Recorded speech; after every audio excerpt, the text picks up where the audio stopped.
I'm Marty Hartman, the director of Mary's Place. Thank you for helping us to ensure that no child sleeps outside in our community.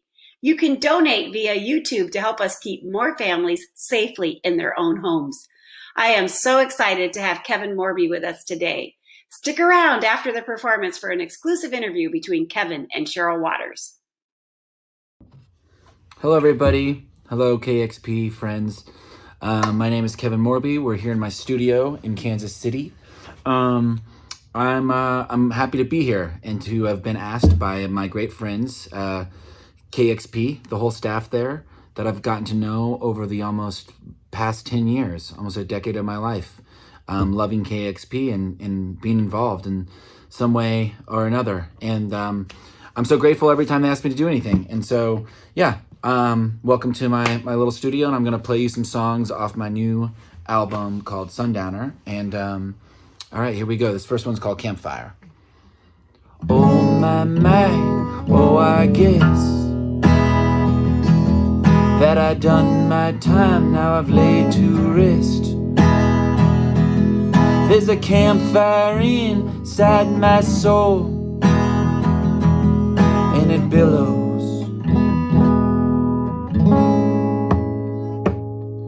In the sky was 1,000 years old. Always kept time in my back pocket. No man, goddamn, came to take my soul. Shut the door, then lock it. And where have all of my friends gone? And where did all of my friends go? And where have all of my friends gone? They billow.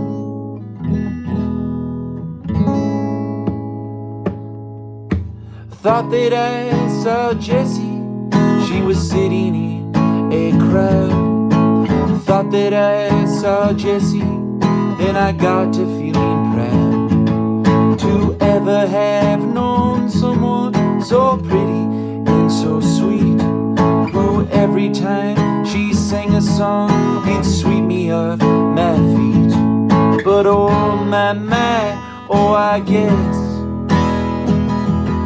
that she's done her time, now she's laid to rest.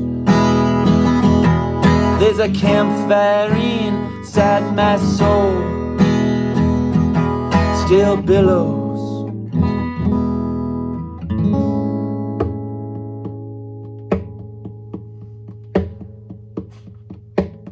I walked to town, devil one side of me, held by an angel, put poems inside of me, down through my mouth, said won't you recite to me, okay.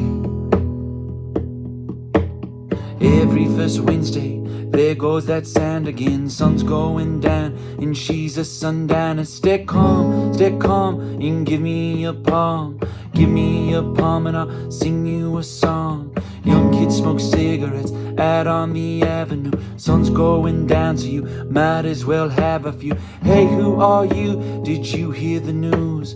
Anthony's dead, and poor Richard too. They billow, and it makes me nervous. They whittle a fiddle from wood in our service. Now that it's dusk, kids scatter the avenue. Hey, who are you? I'm a sundowner too. Woo!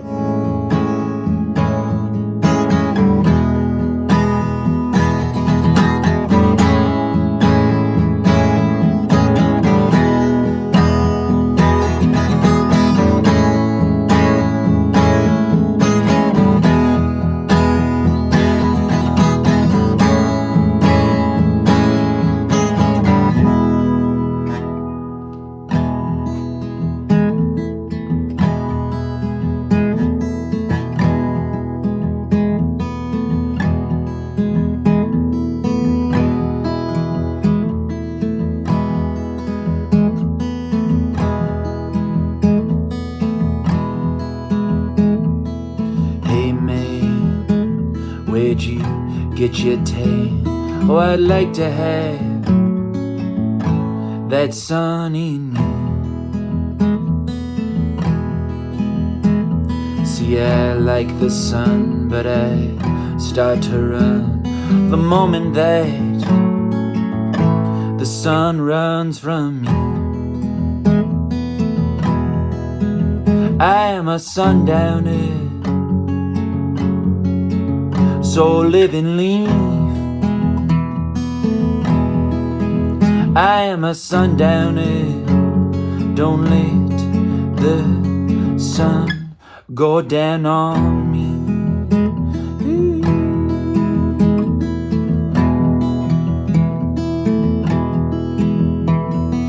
Hey ma, where you find a part?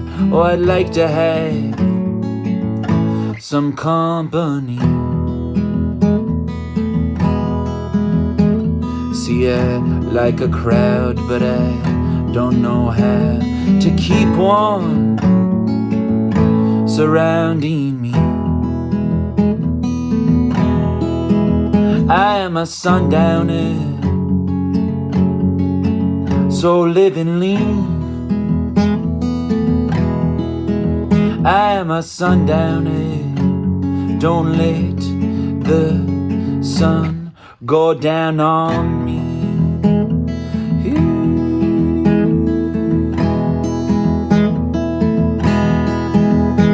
Well, I went to the market, but the market was closed. Sign on the window said the hours devour us. So I went to the river and it said, come here, let me whisper in your ear, and it pulled me under.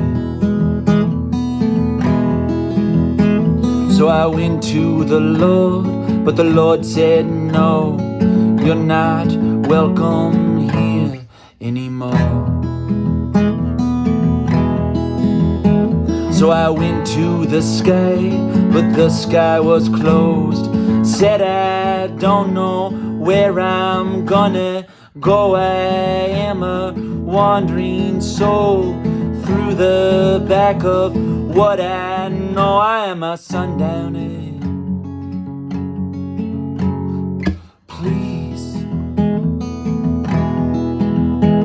don't let the sun go down on me.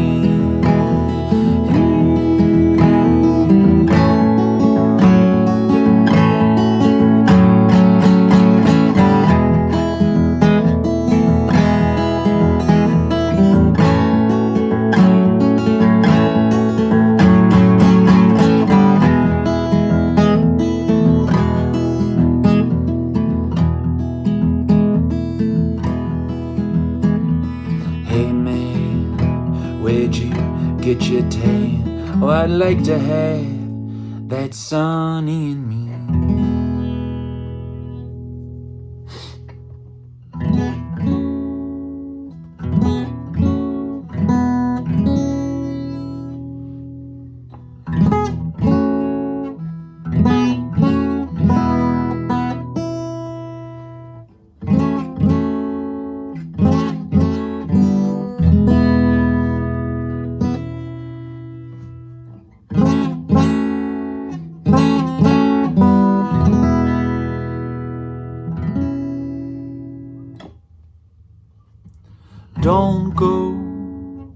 Don't go, please.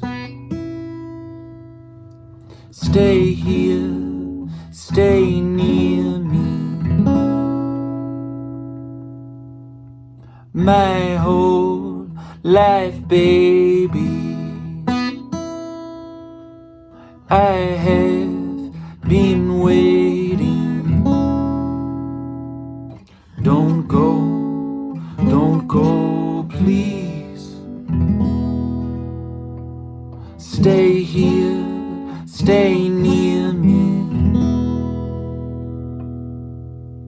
And don't underestimate Midwest American sun. Try as you might, but you will not outrun its burn. Do what you want and say what you will. Nothing will cover the faith that's been spilled. Don't underestimate Midwest American sun. I have fun with you. I have fun. I have fun with you. I have fun. I have fun with you. I have fun. And I hope you have fun with me too.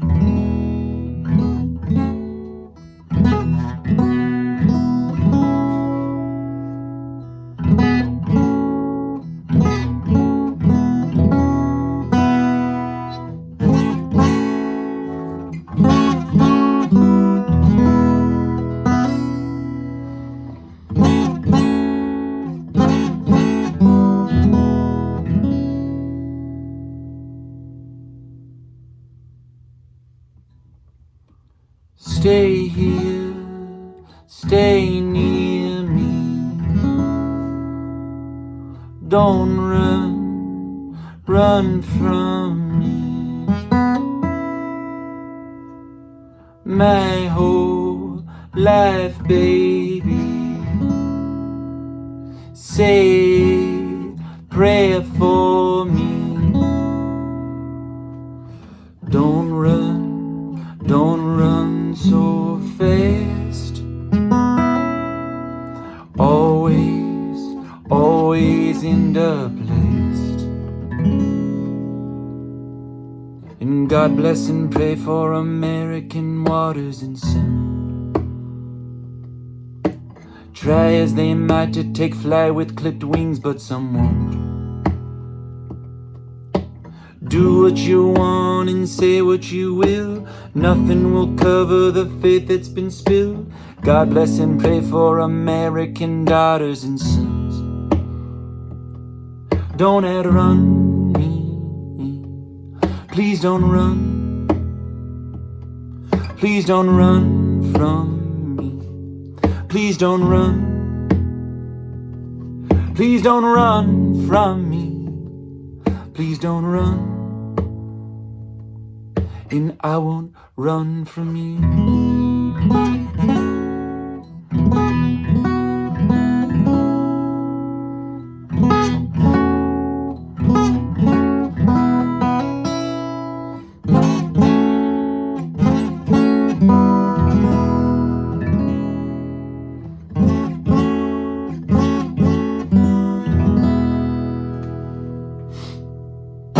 Thank you very much. All right, I'm gonna keep playing some songs. This next one is called Jamie.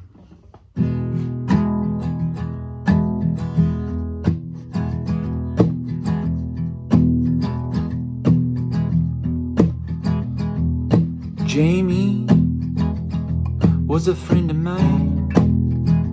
He was 25 when he died. He was 25 when he died. And he'd hate me, but I get angry. Well, I wish my friend was still alive, oh Lord. Well, I wish my friend was still alive. And when he died, oh, they took him to his grave, and they carried him there on the back of a parade, on the back of a parade. And when he died, they put this spirit in the sky. Then he came back down with a piano in his mouth, a piano in his mouth. Oh, Desi was a friend of mine. She's a mermaid now, Mama. She's a mermaid now.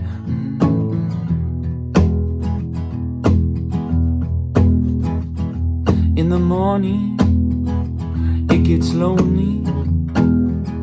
Well, I wish my friends were still alive, oh Lord. Well, I wish my friends were still alive. And when she died, oh, they took her to her grave, and they carried her there on the back of a parade, on the back of a parade. And when she died, they sent her spirit to the sky, then it came back down with a piano in her mouth, a piano in her mouth. And when they died, they sent their spirits to the sky, then they came back down with a piano in their mouths, a piano in their mouths. And the music did come out, the pianos in their mouths.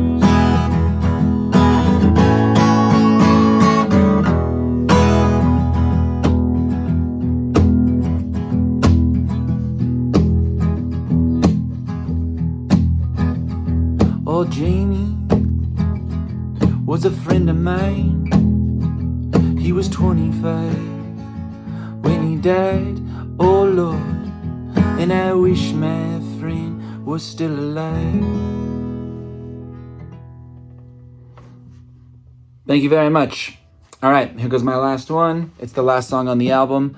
It is called Provisions, and it's about preparing for the future. And I hope that everyone is doing okay, and thank you so much once again for having me. KEXP, much love. Here we go. All songs in the key of E.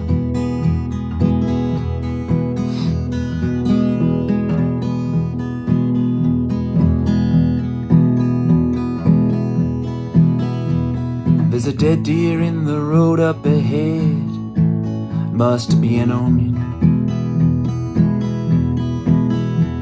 from an hour or so ago, must have been chosen. And the days move fast, and the days move slow, don't I know it? And I never met a morning that I didn't like, and I never met a night that I wouldn't try twice. You should go before the dawn, cast no shadows, but I'm already gone.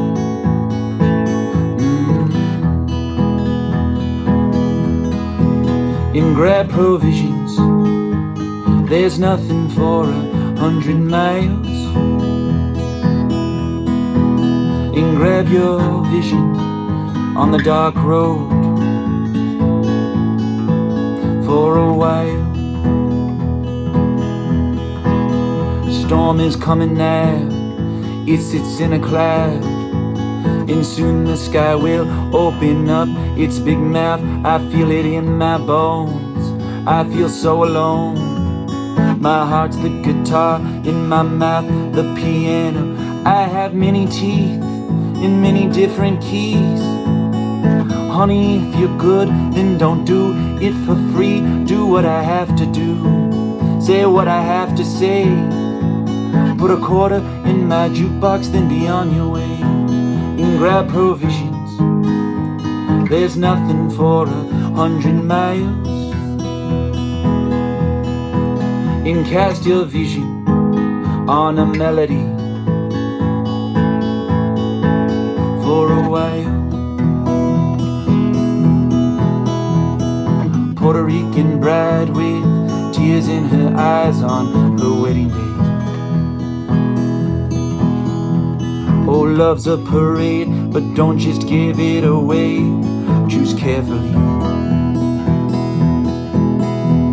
Confetti in my hands, are you ready to be a man? Are you inside the kingdom or just dead where you stand? And the tin cans drum on the pavement, and somebody yells, someone save us. You were a wishing well, oh, inside of hell. And I'd stand over you and I'd grasp as it fell, wish you would come again.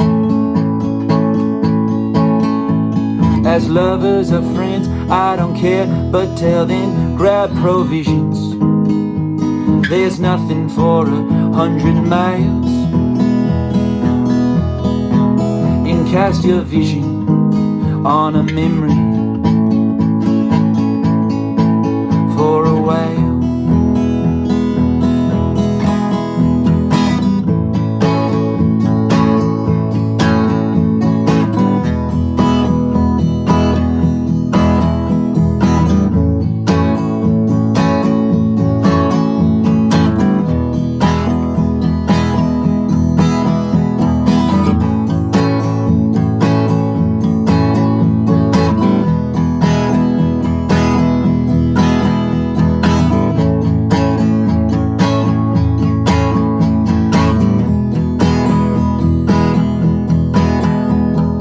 Sound of 1, 2, 3, 4.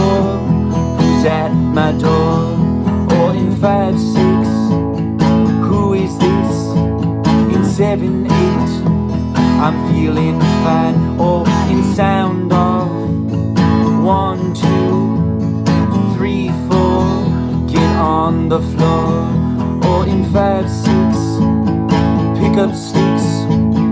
7, 8, who's at the gate? Or in sound of 1, 2, 3, 4, who's at the floor? Grab provisions, there's nothing for 100 miles. And cast your vision on the dark road.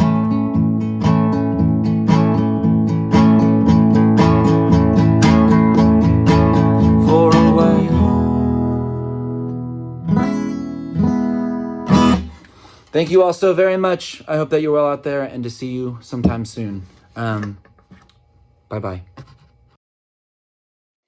Kevin Morby, how you doing? So great to see you. Cheryl Waters, so great to see you as always. Oh, you're always a sight for sore eyes. Although I feel like I've seen a lot of you during this pandemic. You've gotten really good at this playing at home thing. I love how we were jumping on each other's Instagrams all the time at the beginning of the pandemic. Who knew we'd still be doing this? I know, yeah. Who knew? I think, yeah, that was in the like the golden era of the pandemic, I guess, where we all thought we would just cook for a month and get on Instagram Live for a month, and it would be all over by the summer. But at long last, here we are. You've been definitely staying super busy, and it looks like you are there in the little Los Angeles. Is that where you are right now? Yes, this is my house. Yeah. Tell me about that. I know that after living for many, many years in some of the most vibrant, busy cities in the world, New York and Los Angeles, you went back to where you grew up back in 2017, just a few years ago. Mm-hmm. And that's where you made this beautiful new record. Tell me about that move back home. Thank you. It just sort of happened. It's kind of a funny thing. I always say that at the times where I was the most broke in my life, I lived in the most expensive cities. And then the moment where I started to make a little bit of money off of music, I was like, you know what, I'm going to move back home. And so I don't just throw all this money away on rent. And I bought a house here, and a good friend of mine was living in it for a while. And when it came time, he was moving out.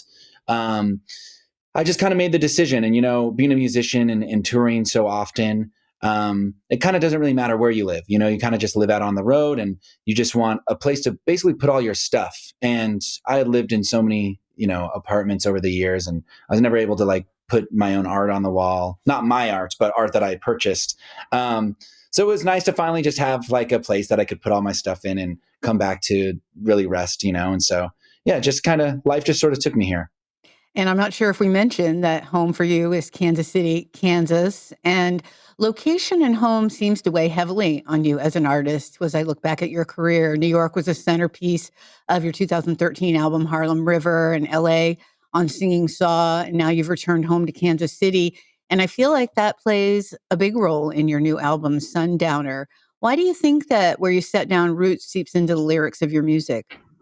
It kind of gives me no choice, at least in my process personally. You know, it just sort of happens that way. And for better or worse, you can't ignore your environment, I guess. And I've been lucky enough to at each turn in my adulthood just been sort of blown away by wherever I'm living. When I moved to New York from growing up in the Midwest, I'd never been to the East Coast before. So everything about New York blew my mind. And then when I moved to the West Coast, the same thing happened there. And then when I moved back here and I sort of saw it through new eyes, I hated growing up here. But seeing it as a 32-year-old as opposed to a 17-year-old, I really saw something new in it. And, it's sort of natural beauty sort of blew me away. And so, I just keep finding places that speak to me for one reason or another.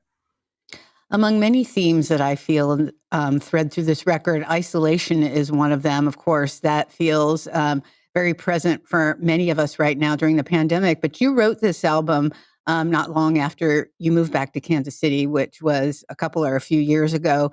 And talk about the isolation that you felt leaving, such a hubbub of life in Los Angeles and moving back to a quieter pace of life.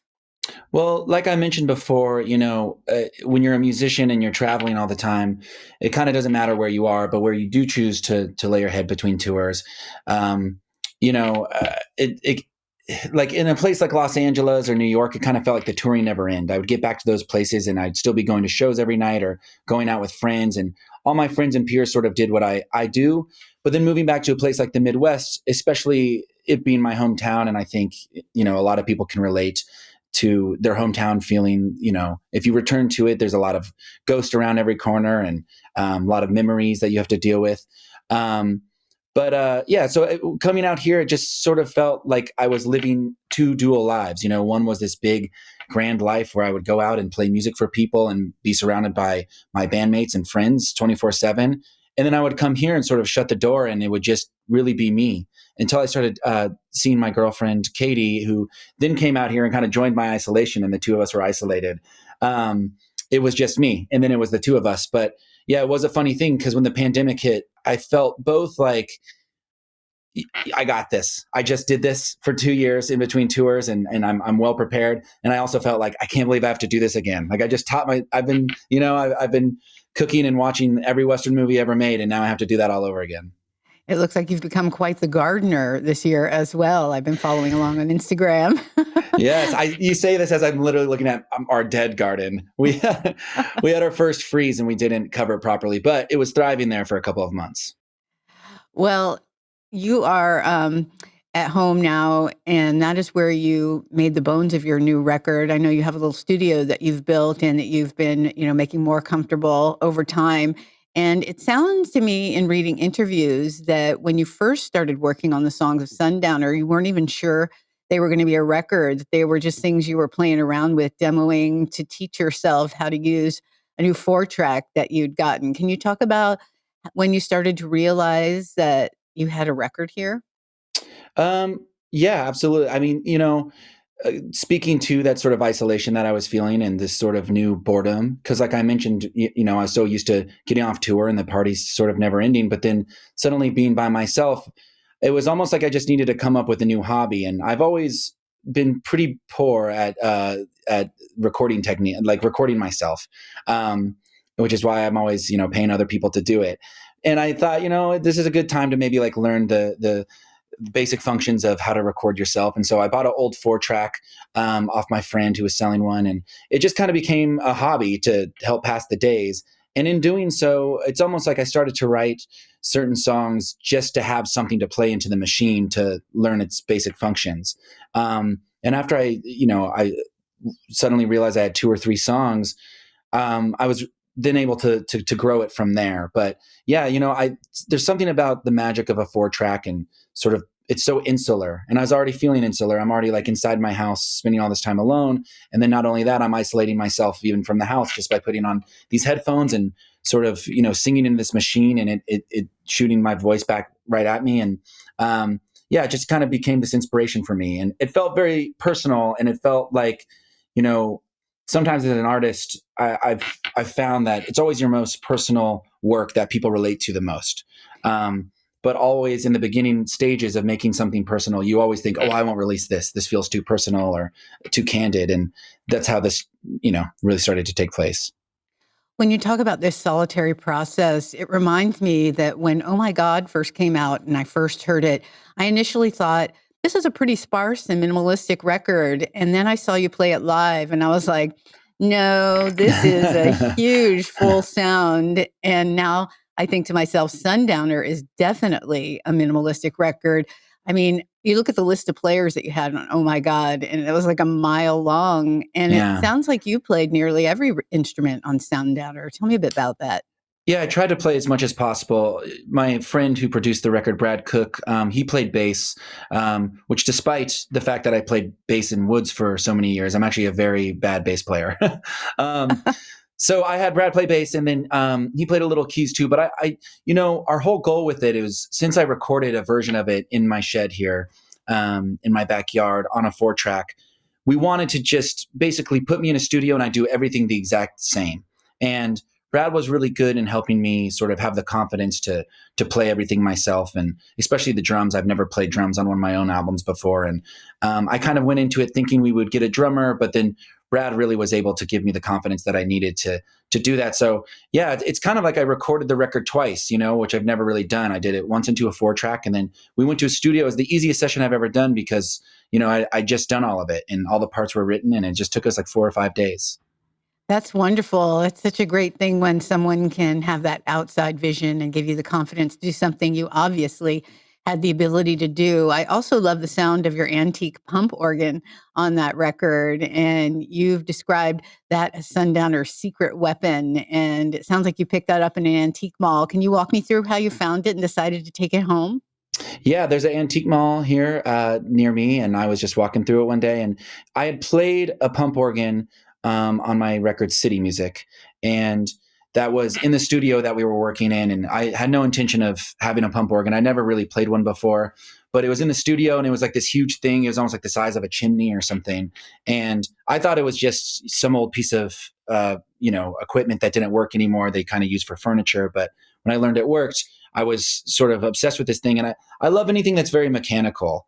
I worked on a bike for a long time when I was in New York City. I would do bike delivery, and I think I just like the mechanics of it, of you're making something go. And so ever since playing that pump organ in Stinson Beach, California for City Music, and you're pumping it yourself as you're playing the music, and it creates this beautiful sound. I was always on the lookout for one, and I don't know. I never thought I would find it in the suburb that I live in, but I was walking through an antique mall very randomly, and they had one, and I bought it immediately. And I love the thing. And it's a World War II era. It's like it folds into itself, and it's actually meant for soldiers. And yeah, they're very cool.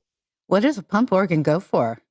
It was one of those things where I was like, okay, getting ready to haggle with the person. It's like a flea market sort of situation. And I was like, okay, if they say 2,000, I won't go over 2,000, and they were like 400.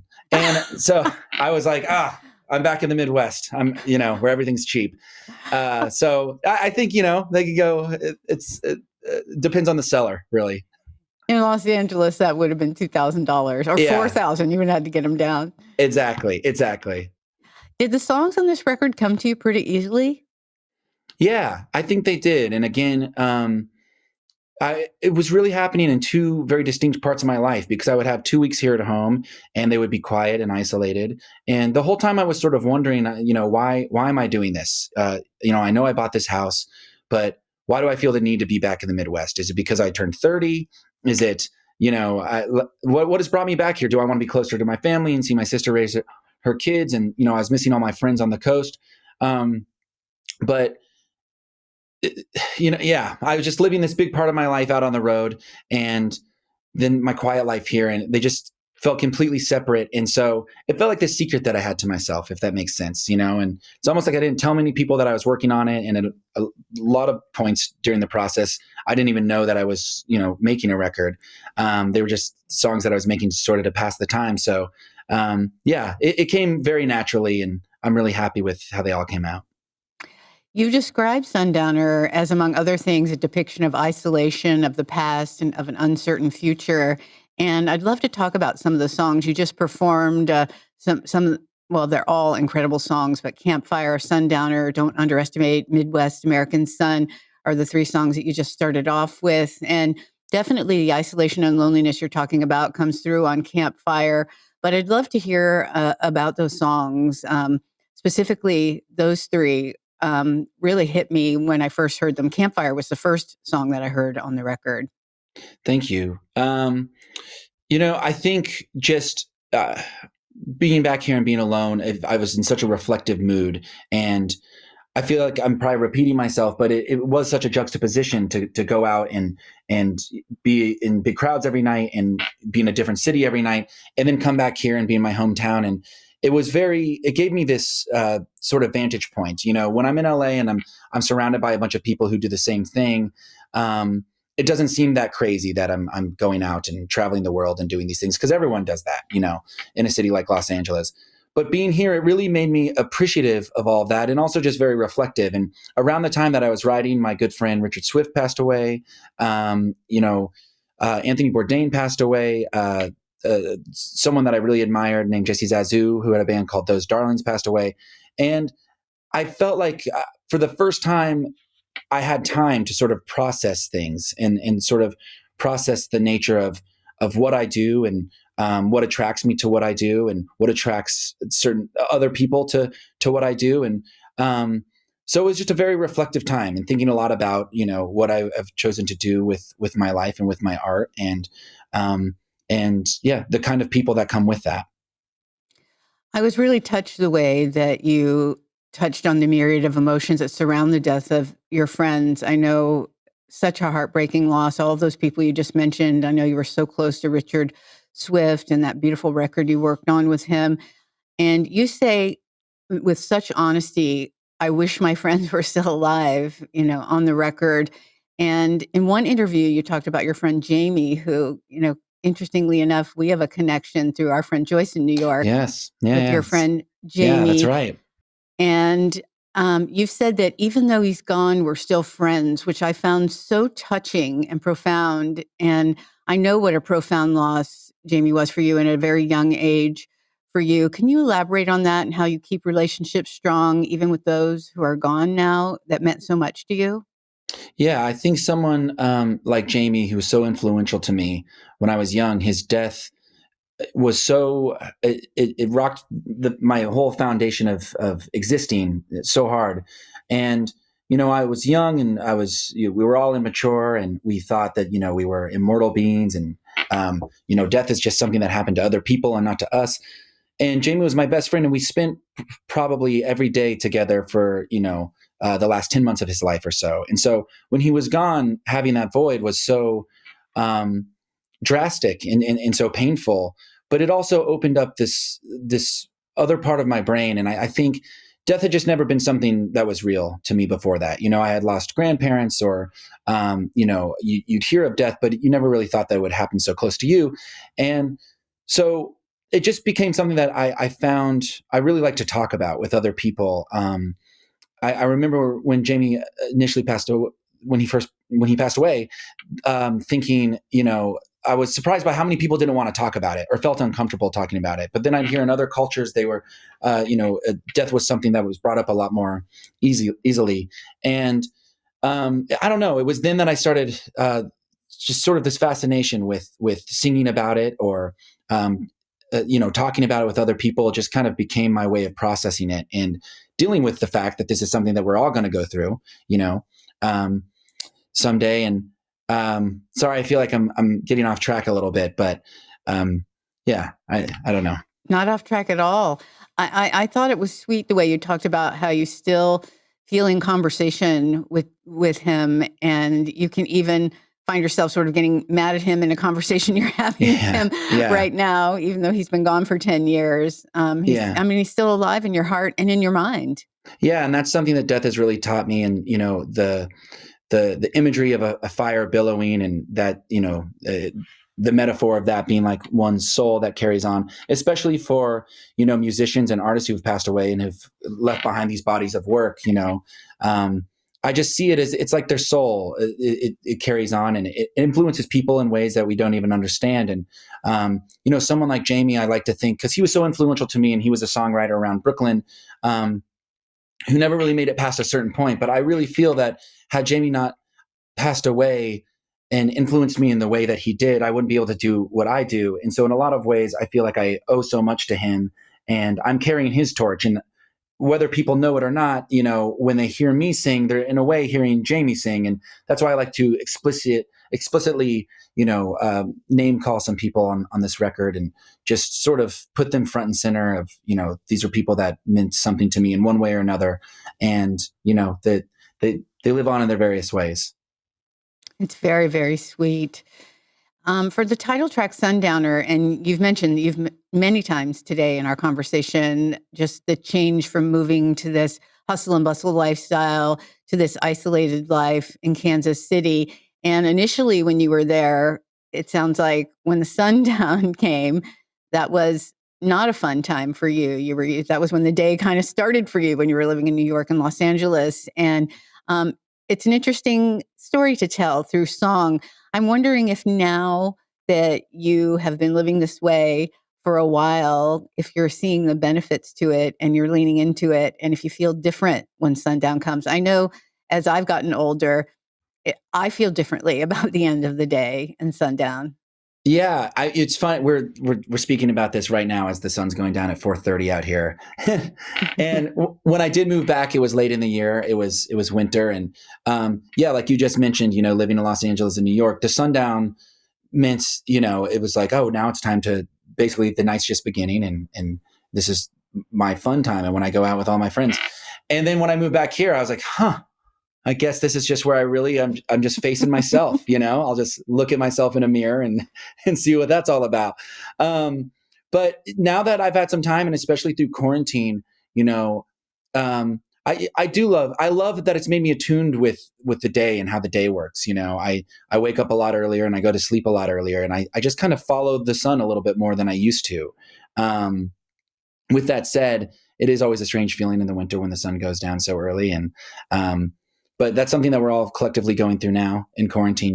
We're all kept from seeing our loved ones and our friends all the time, like we're used to. But, I love the sunset at every phase of my life. And something I realized doing press for this record is, being a musician, there's touring and playing shows almost every night of the year. When I get into a venue, I don't like to leave. It's like it's a superstition of mine. I like to get food delivered to me. I go in for sound check and I don't come out until we're loading out after the show. And I realized in talking about this that I just haven't seen this. I would go on tour and not see the sunset for months. So, because I was just inside of a venue. So I think moving back here was, it made me really appreciate the sunset in a way. That's a little inside information I never knew about you. That's kind of interesting that you just kind of go in there and there you are. There's some people like that. Some people like to really get out of the venue and go on a walk, but I'm not. I have the superstition. And, we were playing some shows with Wilco a couple years ago, and Nels Klein and I really bonded on that because other members of Wilco were going out and my band were going out, and we're like, we stay. Talking about the sun going down, or the sun theme, and you talked about seeing loved ones. I love the song "Don't Underestimate Midwest American Sun," and that song sort of talks about the beginning of your relationship with Katie, and your relationship blossomed during those early days in Kansas City, which you mentioned. And I wonder if you ever think about how different your relationship would be now if you'd had that honeymoon period in New York or Los Angeles or Philadelphia. And that time you spent together in the early days would have looked very different. Yeah, absolutely. And I think I don't know. It gave us a lot of time and space to just get to know one another without distractions. And when I think about that, and, when we were making the visuals surrounding this record, and I found myself very influenced by, something like Terrence Malick's Badlands, it's because it kind of felt like it was Katie and I against the world. It felt like it was the two of us basically acting like children. I have this house, and I think my neighbors were kind of constantly like, who are these people? Because we're adults, but then we would leave for long periods of time, and then we'd come back, and then, Katie would be riding a bike and I'd be holding onto the back of the bike on a skateboard. We're kind of acting like these weird adult children or something. And it was just a very fun, it's just a very fun time. And that song is kind of a snapshot of this sort of innocent time where, our relationship was blossoming. Do you have some nice relationships with some of your neighbors now that you've been there for a while? I do. Absolutely. Yeah. That's been a nice thing about, this whole experience, is, feeling like there's some sort of a community again. And I haven't felt this in a very, very long time. So The visuals for this record, both the album cover and the photography and the music videos are stunning, and I almost feel like you should be a PR person for the Midwest. Was there a goal of introducing this part of the world to those who might be unfamiliar? Give a little view. Yeah, big time. That was definitely a goal that I had in mind. And, it kind of baffles me even how many friends, very close friends of mine, that I've made over the years in New York or Los Angeles or, even friends abroad who have like their idea of the Midwest. On one hand, it's very on point, and on the other hand, it's very wrong. And a lot of people just view it as a flyover state, and Kansas is a flyover state, and the Midwest is a flyover region, I guess. And yeah, it's just something that I wanted to do. And I was a hater for a long time. I couldn't wait to get out of here. And I never in a million years thought I'd ever move back to the Midwest. But now that I'm back, and especially with everything that's happening, I'm very, very grateful for it. And so I really wanted to sort of paint it as beautifully as I could. Well, I know your mom's got to be happy to have you home. Your parents are some of your biggest fans, and Yes. they're probably, even though they probably get to see you all the time, I know they love to go to your shows, then they probably are so excited for live music to come back. I know we all can't wait to see you on tour. In fact, I read somewhere that you hadn't actually meant to release this record in 2020, that you wanted to release it next year. What made you put it out now? Yeah, the idea was to have it come out in 2021 because, my year of touring this year was so stacked. But when everything went into effect, it only seemed natural to put it out and focus on that for this year. And again, a lot of the lyrics dealt with things that it felt like we were all collectively now going through. Absolutely. Well, this performance, which I can't thank you enough for doing for us, is part of KEXP's And to All a Good Home series. It's benefiting a local organization called Mary's Place and their No Child Sleeps Outside campaign. And you clearly understand the value of home, and so many of your songs touch on that. We've talked about it so much today. Why is a physical roof over someone's head so important, would you say? Well, for the obvious reasons of it protecting someone from the elements, and but just being a sense of home. Home is something that sort of lives inside of you, and I think the thing with homelessness is our society doesn't recognize that it's something that could literally happen to anyone, and people see homeless people and think they've chosen this for themselves, or that just happens to some people, but that's not going to happen to me. And I think that it's everyone has a story. And if you have ever seen an interview or ever talked to someone who's homeless, they all have a story, and at a lot of points in their, points in their lives, they had jobs or homes or children, and life, we can't always guide where life is going to go. And sometimes things just happen. And so, I think a physical roof over somebody's head means more than just, it being four walls to keep you warm and safe. That's very important, of course, but it's also just a sense of security and a sense of safety and, protection. It sounds like the move back to Kansas has been truly healthy for you. And I'm wondering what you would say to others, perhaps younger musicians or people in the industry who maybe fear leaving the busy cities behind. That's a great question. I've told this story so many times, but I love this story because I was on tour with Kate LeBon many years ago, and we stayed at Bradford Cox's house from Deer Hunter in Atlanta. And Bradford's house was so I for some reason having lived in New York and LA for so long, and every musician that I knew couldn't afford a house.